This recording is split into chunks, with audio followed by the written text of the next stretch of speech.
ಕಬ್ಬು ಬೆಳೆಗಾರರು ಜಾಸ್ತಿ ಬೆಲೆ ಕೊಡಬೇಕು ಅನ್ನುವಂಥದ್ರ ಬಗ್ಗೆ ಸುಮಾರು ದಿವಸದಿಂದ ಹೋರಾಟ ಮಾಡ್ತಾ ಇದ್ದೇವೆ. ಈಗಾಗಲೇ ನಿಮ್ಮ ಹೋರಾಟಕ್ಕೆ ನಮ್ಮೆಲ್ಲರ ನೆಚ್ಚಿನ ನಾಯಕರು, ರೈತ ಪರ ಇರುವಂತಹ ನಮ್ಮ ಮುಖ್ಯಮಂತ್ರಿಗಳಾದಂತಹ ಸನ್ಮಾನ್ಯ ಸಿದ್ದರಾಮಯ್ಯನವರು ಸಭೆಯನ್ನು ಕರೆದು ತೀರ್ಮಾನವನ್ನು ಮಾಡಿದ್ದಾರೆ. ಸರ್ಕಾರದ ವತಿಯಿಂದ 50 ರೂಪಾಯಿ ಘೋಷಣೆಯನ್ನು ಮಾಡಿದ್ದಾರೆ. ಹಾಗೆ ಕಾರ್ಖಾನೆಗಳು ಹೆಚ್ಚುವರಿಯಾಗಿ 50 ರೂಪಾಯಿ ಕೊಡಬೇಕು ಅನ್ನುವಂತಹ ಒಂದು ಆದೇಶವನ್ನು ಕೊಟ್ಟಿದ್ದಾರೆ. ಇವತ್ತು ರಾಜ್ಯದಲ್ಲಿ ಅನೇಕ ಕಾರ್ಖಾನೆಗಳಿದ್ದಾವೆ. ನಮ್ಮ ಭಾಗದಲ್ಲಿರುವಂತಹ ಕಾರ್ಖಾನೆ, ಮಂಡ್ಯ ಭಾಗದಲ್ಲಿರುವಂತಹ ಕಾರ್ಖಾನೆ ಬೇರೆ, ಬೆಳಗಾಂ ಭಾಗದಲ್ಲಿರುವಂತಹ ಕಾರ್ಖಾನೆ. ಕೆಲವೊಂದು ಕಡೆ ಇಳುವರಿ ಕಡಿಮೆ ಬರುತ್ತೆ, ಕೆಲವೊಂದು ಕಡೆ ಜಾಸ್ತಿ ಬರುತ್ತೆ, ಕೆಲವೊಂದು ಕಡೆ ಮಧ್ಯಮ ಇಳುವರಿ ಬರುತ್ತೆ. ನಿಮ್ಗೂ ಗೊತ್ತಿದೆ. ಇಳುವರಿ ಆಧಾರದ ಮೇಲೆ ಕಬ್ಬಿನ ಬೆಲೆ, ಈ ಕಬ್ಬಿನ ಬೆಲೆ ನಿರ್ಧಾರ ಮಾಡುವಂಥದ್ದು ಕೇಂದ್ರ ಸರ್ಕಾರ. ರೆವಿನ್ಯೂ ಪ್ರೈಸ್ ಅಂತ ಹೇಳಿ ಅವರು 10.25% ಅವರು ನಿಗದಿ ಮಾಡಿದ್ದು. ಸಾಗಾಣಿಕೆ ಮತ್ತು ಕಟಾವು ವೆಚ್ಚ ಸೇರಿ 3,550 ರೂಪಾಯಿ ಅಂದ್ರೆ ಕಟಾವು ಸಾಗಾಣಿಕೆ ವೆಚ್ಚ ಒಂದು ವೇಳೆ ನಾವು ತೆಗೆದು ಹಾಕಿದ್ರೆ ಅದು ಸುಮಾರು 2,600 ರೂಪಾಯಿ ಬರುತ್ತೆ.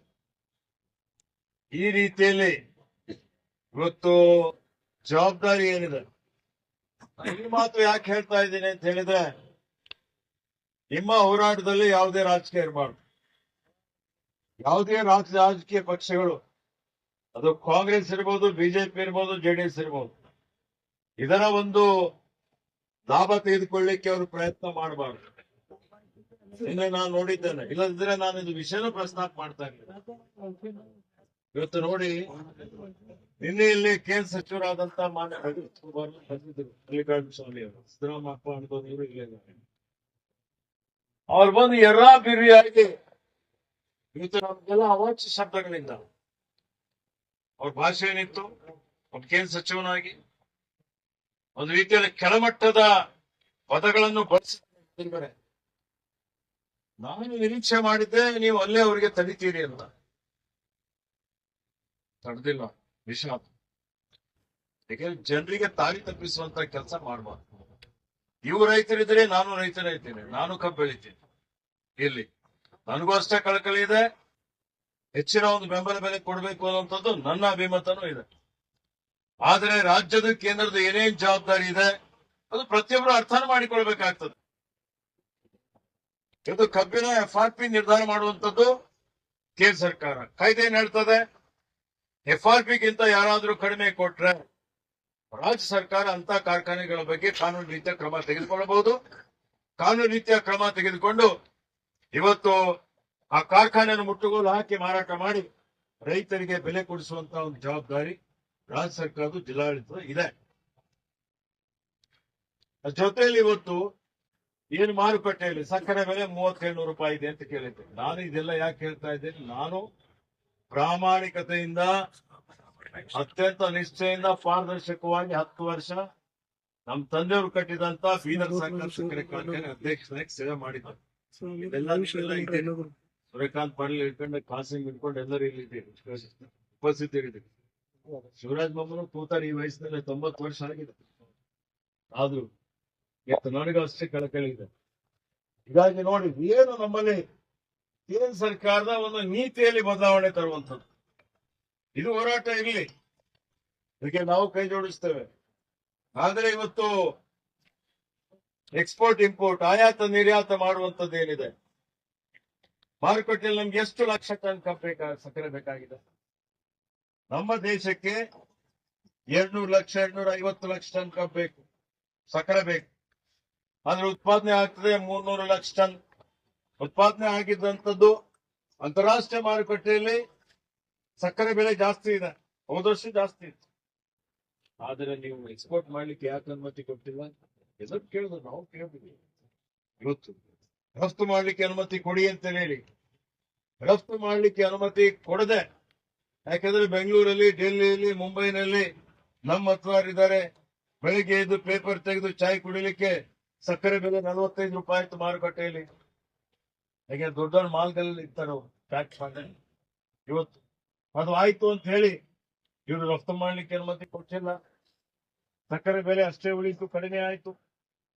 ಇವತ್ತು ಈ ರೀತಿಯಲ್ಲಿ ಎಥನಾಲ್ ಉತ್ಪಾದನೆ ಇಲ್ಲಿ ಕಡಿಮೆ ಫ್ಯಾಕ್ಟರಿಗಳು ಮಾಡ್ತಾ ಇದೆ. ಎಥನಾಲ್ ಬೆಲೆ ಏನಿದೆ 60 ರೂಪಾಯಿ 45 ರೂಪಾಯಿ ಇದೆ. ಆಯಿಲ್ ಕಂಪನಿಗಳು ಎಷ್ಟಿಗೆ ಮಾರಾಟ ಮಾಡ್ತವೆ? ಆಯಿಲ್ ಕಂಪನಿಗಳು ಮಾರಾಟ ಮಾಡುವಂತದ್ದು 100 ರೂಪಾಯಿ, 35 ರೂಪಾಯಿ ಲಾಭ ಯಾರಿಗೆ ಹೋಗ್ತಾ ಇದೆ? ಆಯ್ತು, ಉತ್ಪಾದನೆ ವೆಚ್ಚ ಒಂದು 5 ರೂಪಾಯಿ ಹಿಡೀರಿ, 10 ರೂಪಾಯಿ ಹಿಡೀರಿ. 10 ರೂಪಾಯಿ ತೆಗೆದ್ರು 80, 90 ರೂಪಾಯಿ ಕೊಡ್ಬೇಕಲ್ಲ ರೈತರಿಗೆ. ದುಡ್ಡು ಸಿಕ್ಕರೆ ಮತ್ತೆ ಕಾರ್ಖಾನೆಯವರು ಹೆಂಗೆ ಅದು ಹಸ್ತಾಂತರ ಮಾಡ್ತಾರೆ, ಅದನ್ನು ಕೊಡುವಂತ ವ್ಯವಸ್ಥೆ ಮಾಡ್ತಾರೆ. ಖಾಸಗಿಯಲ್ಲಿ ವಿದ್ಯುತ್ ಖರೀದಿ ಮಾಡ್ತಾರೆ, ಸಮಯ ಬಂದಾಗ 10 ರೂಪಾಯಿ ಮಾಡಿ ಆಮೇಲೆ ಕಡಿಮೆ ಮಾಡಿದ್ರೆ. ಈ ರೀತಿಯಲ್ಲಿ ಏನೊಂದು ನೀತಿ ಇದೆ, ಸಕ್ಕರೆ ಬೆಲೆ ನಿಯಂತ್ರಣ ಮಾಡಬೇಕು ಮಾರುಕಟ್ಟೆಯಲ್ಲಿ ಅಂತ ಹೇಳಿದ್ರೆ ಅವ್ರದ್ದು ಜವಾಬ್ದಾರಿ ಇದೆ. ಇವತ್ತು ಎಕ್ಸೈಸ್ ಡ್ಯೂಟಿ ಇತ್ತು, ಹಿಂದೆ ನಾನು ಅಧ್ಯಕ್ಷನಾಗಿದ್ದಾಗ ಪ್ರತಿ ಕ್ವಿಂಟಲ್ ಸಕ್ಕರೆಗೆ 100 ರೂಪಾಯಿ ಎಕ್ಸೈಸ್ ಡ್ಯೂಟಿ ಇತ್ತು ಕೇಂದ್ರದ್ದು. ಈಗ ಅದು GST ಮಾಡಿದ್ದಾರೆ 5%. 5% GST ಅಂದ್ರೆ 3,700 ರೂಪಾಯಿಗೆ ಎಷ್ಟಾಗುತ್ತೆ? 150 ಕಾಲೇಜ್ ಕೇಳಿಲ್ಲ ನೀವು.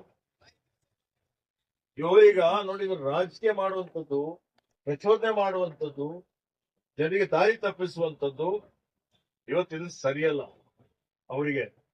ಅದಕ್ಕೆ ಈ ಕೇಂದ್ರದ ಏನ್ ಜವಾಬ್ದಾರಿ ಇದೆ, ಈ ಎಲ್ಲಾ ವಿಷಯಗಳು ಆಗಿದ್ರೆ ಸರಿಪಡಿಸಿದ್ರೆ 3,300 ಅಷ್ಟೇ ಇಲ್ಲ, 4,000 ರೂಪಾಯಿನೂ ಕೊಡಬಹುದು. ಇವತ್ತು ಕೈ ಜೋಡಿಸ್ಬೇಕು. ರಾಜ್ಯ ಸರ್ಕಾರ, ನಮ್ಮ ಸರ್ಕಾರ ಯಾವತ್ತಿಗೂ ನಿಮ್ ಜೊತೆಯಲ್ಲಿ. ನಿಮ್ಗೆ ಗೊತ್ತಿದೆ 2013-14ರಲ್ಲಿ ಬಹಳ ಬೇಡಿಕೆ ಬಂತು ಆ ಕಡೆಯಿಂದ, ಸಕ್ಕರೆ ಬೆಲೆ ಕನಿಷ್ಠ 2,500 ಕೊಡಬೇಕು ಅಂತ.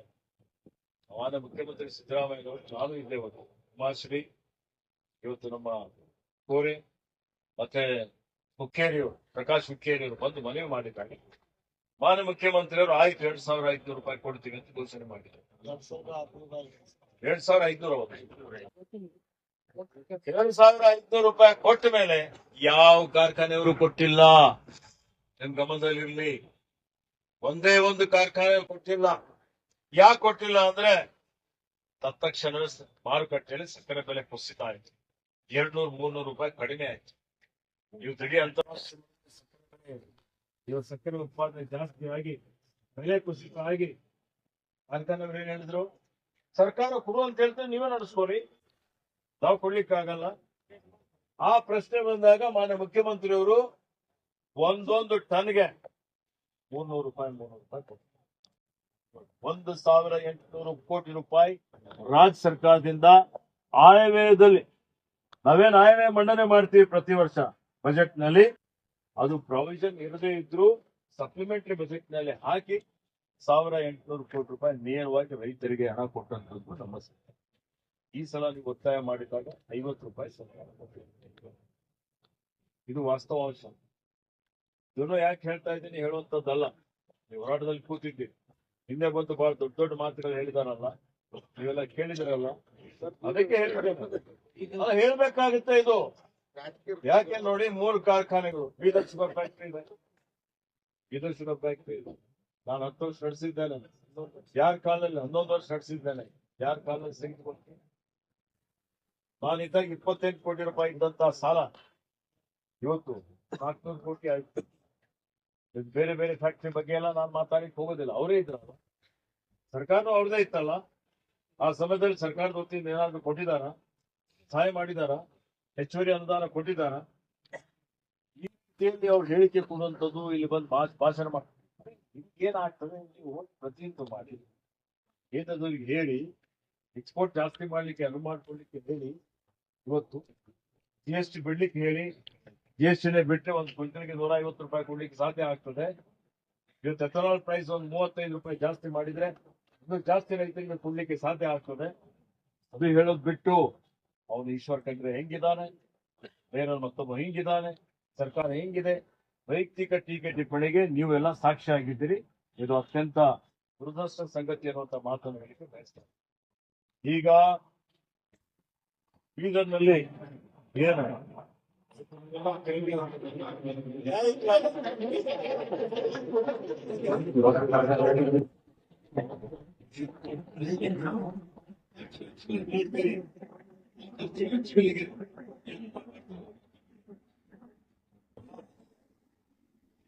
ಒಂದು ಬೀದರ್ನಲ್ಲಿ 1,69,000 ಹೆಕ್ಟರ್ ಪ್ರದೇಶದಲ್ಲಿ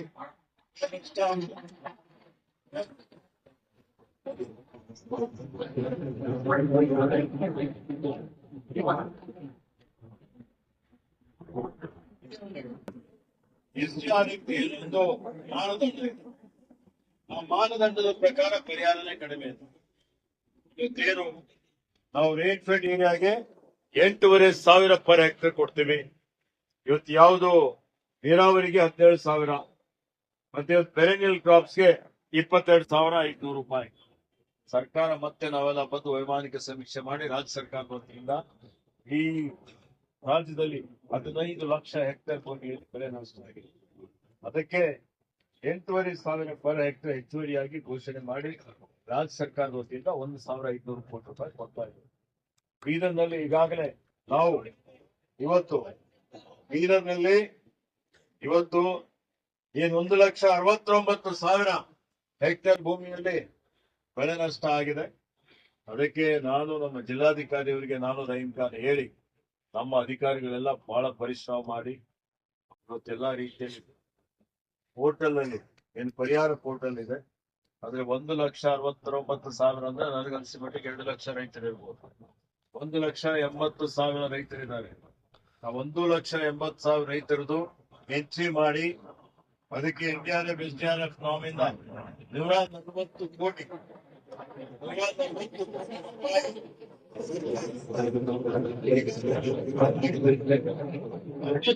ರೂಪಾಯಿ 50 ಕೋಟಿ ರೂಪಾಯಿ ರೈತರ ಖಾತೆಯಲ್ಲಿ ಜಮಾ ಮಾಡಲಿಕ್ಕೆ ಜನರೇಟ್ ಮಾಡಿದ್ದಾರೆ. ಹಾಗಾಗಿ ಈ 50 ಕೋಟಿ ರೂಪಾಯಿ ನೇರವಾಗಿ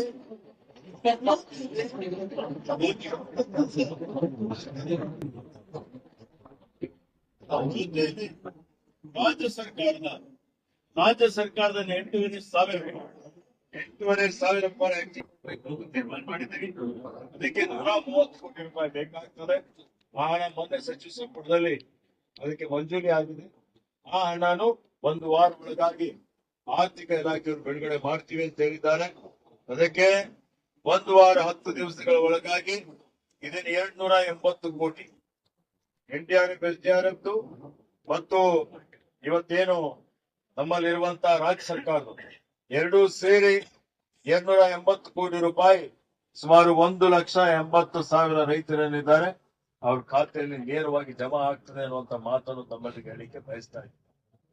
ನಾನು ಹಲವು ಸಲ ಜಿಲ್ಲಾಧಿಕಾರಿ ಜೊತೆಯಲ್ಲಿ ಸಂಬಂಧಪಟ್ಟಂತ ಅಧಿಕಾರಿಗಳ ಜೊತೆಯಲ್ಲಿ ಚರ್ಚೆ ಮಾಡಿ ಏನ್ ಬೆಳೆ ವಿಮೆ ಇದೆ, ಬೆಳೆ ವಿಮೆಯಲ್ಲಿ ಲೋಕಲೈಸ್ಡ್ ಕೆಲಾಮಿಟಿ ಅಡಿಯಲ್ಲಿ 1 ಲಕ್ಷ ಅರ್ಜಿಗಳು ಬಂದಿದ್ದು ಅದನ್ನು ಈಗಾಗಲೇ ನಾನು ಸಮೀಕ್ಷೆ ಮಾಡಿಸಿದ್ದೇನೆ.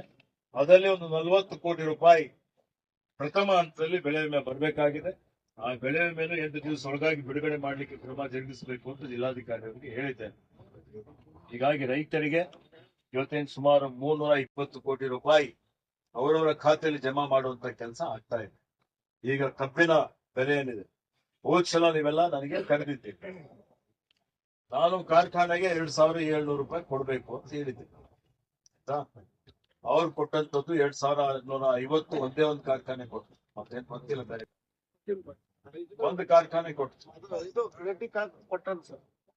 ಇಬ್ಬರು ಮಹಾತ್ಮ ಗಾಂಧಿ ಕಾರ್ಖಾನೆ ಒಂದು ಬಂತು, ಮತ್ತೆ ಬೇರೆ ರೆಡ್ಡಿ ಒಂದು ಕೊಟ್ಟಿದ್ದಾರೆ.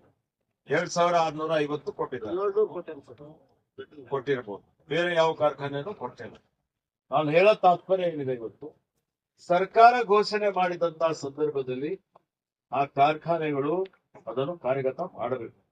ಮಾಡದೇ ಇದ್ದರೆ ಏನು, ಮಾಡದೇ ಇದ್ದರೆ ಅದಕ್ಕೆ ಕಾಯ್ದೆ ಕಾನೂನುಗಳು ಬೇಕು. FRP fair and remunerative price in government of India declare ಮಾಡಿದೆ, ಅದು ಎಲ್ಲರೂ ಕೊಡಬೇಕು ಅನ್ನುವಂತ ಕಾಯ್ದೆ. ಆದರೆ ಈಗ ನಾವು ಹೇಳಿಕೆ ಕೊಟ್ರೆ ಅದ್ರ ಪ್ರಕಾರ ಕೊಡದೇ ಇದ್ರು ರಾಜ್ಯ ಸರ್ಕಾರ ಇವತ್ತು ಅವರಿಗೆ ಎನ್ಫೋರ್ಸ್ ಮಾಡುವಂಥದ್ದು ಕಷ್ಟ ಆಗ್ತದೆ. ಕಾಯ್ದೆ ಮಾಡಿ ಎನ್ಫೋರ್ಸ್ ಮಾಡಿದ್ರೆ ಅನೇಕ ಸಮಸ್ಯೆಗಳು ಬರುವಂತದ್ದು ನಿಮ್ಮ ಗಮನದಲ್ಲೂ ಇದೆ. ಈಗಾಗಲೇ ಜಿಲ್ಲಾಧಿಕಾರಿಗಳು ನನಗೆ ಸತತವಾಗಿ ಸಂಪರ್ಕದಲ್ಲಿದ್ದರು. ನಾನು ಕಾರ್ಖಾನೆಗಳ ಜೊತೆ ಮಾತನಾಡಿ ಅವರಿಗೆ ಕನಿಷ್ಠ ಹೆಚ್ಚಿನ ಬೆಲೆ ಕೊಡಬೇಕು ಅನ್ನುವಂಥದ್ದು ಪ್ರಯತ್ನ ಮಾಡಿ ಅಂತ ಹೇಳಿದ್ರೆ 4 ಸಭೆಗಳನ್ನು ಅವರು ನಮ್ಮ ಹೇಳಿಕೆ ಮೇಲೆ ಮಾಡಿದ್ದಾರೆ. ಟಿವಿಯಲ್ಲಿ ಹಾಗೆ ಆಗಿದೆ. ಈಗ ಅವರು ನಮ್ಗೆ ವರದಿ ಕೊಟ್ಟ ಪ್ರಕಾರ ಈಗಾಗಲೇ ಅವರು ಇವತ್ತು FRP ಪ್ರಕಾರ ಅವ್ರಿಗೆ ಕೊಡುವಂಥದ್ದು ಬರೋದು 2600 ಮಾತ್ರ ಇದೆ. ಹಿಂಗಿದೆ ನಿಮ್ಮ ಆರೋಪಗಳು. ತೂಕದಲ್ಲಿ ಹೆಚ್ಚು ಕಡಿಮೆ ಇದ್ರೆ ಈಗಾಗಲೇ ನಾನು ಜಿಲ್ಲಾಧಿಕಾರಿಗಳಿಗೆ ಹೇಳಿದ್ದೇನೆ, ಪ್ರತಿ ಹಂತದಲ್ಲಿ ಯಾವುದೇ ಫ್ಯಾಕ್ಟರಿ ಇರಬಹುದು. ಇವತ್ತು ಯಾವ ಫ್ಯಾಕ್ಟರಿನೂ ನಮ್ಮ ಒಡೆತನದಲ್ಲಿ ಇದೆ ಅಂತ ಅನ್ನುವಂಥದ್ದು ಇಲ್ಲ. ಸ್ಪಷ್ಟೀಕರಣ ಕೊಡ್ತಾ ಇದೆ. ಯಾವುದೇ ಫ್ಯಾಕ್ಟರಿ ಇರಬಹುದು, ಸರ್ಕಾರದ ಪ್ರತಿನಿಧಿಯಾಗಿ ಯಾರು ತೂಕದಲ್ಲಿ ಹೆಚ್ಚು ಕಡಿಮೆ ಮಾಡಿದ್ರೆ ಕ್ರಿಮಿನಲ್ ಮೊಕದ್ದಮೆ ಹಾಕಬೇಕು ಅನ್ನುವಂಥ ಸೂಚನೆ ಜಿಲ್ಲಾಧಿಕಾರಿಗೆ ಕೊಟ್ಟಿದ್ದಾರೆ. ನಿಮ್ಮ ಗಮನದಲ್ಲಿ ಅದಕ್ಕೆ ಇವತ್ತು ಇವ್ರದೇನ್ ಸರಾಸರಿ ಇಳುವರಿ ಇದೆ ಅಥವಾ ತೋರಿಸ್ತಾ ಇದ್ದಾರೆ ಅದನ್ನು ಪರಿಶೀಲನೆ ಮಾಡ್ಲಿಕ್ಕೆ ಬರುತ್ತೆ. ಅದ್ರ ಪ್ರಕಾರ ಅವ್ರು ಹೇಳುವಂತದ್ದು ನಾವು 2600 ಕೊಡ್ಲಿಕ್ಕೆ ಸಾಧ್ಯ ಆಗ್ತದೆ. ನಮ್ದು ಕಟಾವು ಮತ್ತು ಸಾಗಾಣಿಕೆ ಸುಮಾರು 800 ರಿಂದ 900 ರೂಪಾಯಿ ಆಗ್ತದೆ. ಇದೆಲ್ಲ ಸೇರಿದ್ರೆ ಇಷ್ಟ ಆಗ್ತದೆ ಅನ್ನುವಂತ ಮಾತು ಕೇಳಿ ಪೂರ್ತಿ. ಆಮೇಲೆ ನೀವು ಮಾತಾಡಲ್ರಿ ಸಿದ್ದರಾಮಪ್ಪ, ನಿಮ್ಗೆ ಅವಕಾಶ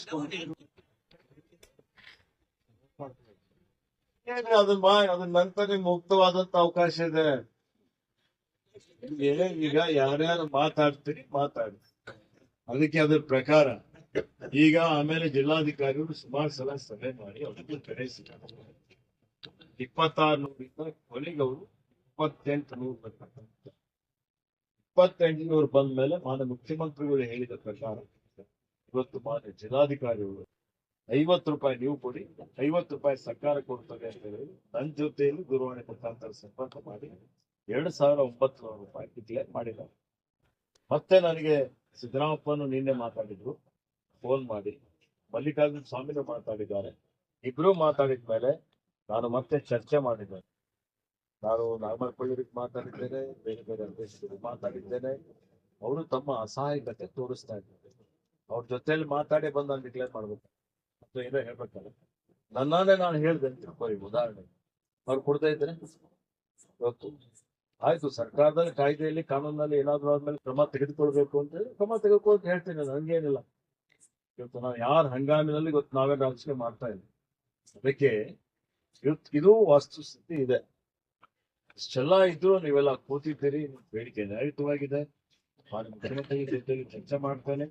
ಇನ್ನೊಮ್ಮೆ ನಾನು ಕಾರ್ಖಾನೆ ಅಧ್ಯಕ್ಷರ ಜೊತೆಗೆ ಚರ್ಚೆ ಮಾಡ್ತೇನೆ. ಇದು ಹೆಚ್ಚಿನ ಒಂದು ಬೆಲೆ ಕೊಡಿಸ್ಲಿಕ್ಕೆ ಪ್ರಾಮಾಣಿಕವಾದಂತ ಪ್ರಯತ್ನ ನಾನು ಮಾಡ್ತೇನೆ. ಬೆಲೆ ಕೊಡಿಸೋದು ಅಷ್ಟೇ ಅಲ್ಲ, ನ್ಯಾಯಯುತವಾದಂತ ಬೆಲೆನೂ ಕೊಡಬೇಕು. ಅದ್ರ ಜೊತೆಯಲ್ಲಿ ಕಾರ್ಖಾನೆನೂ ಉಳಿಬೇಕು.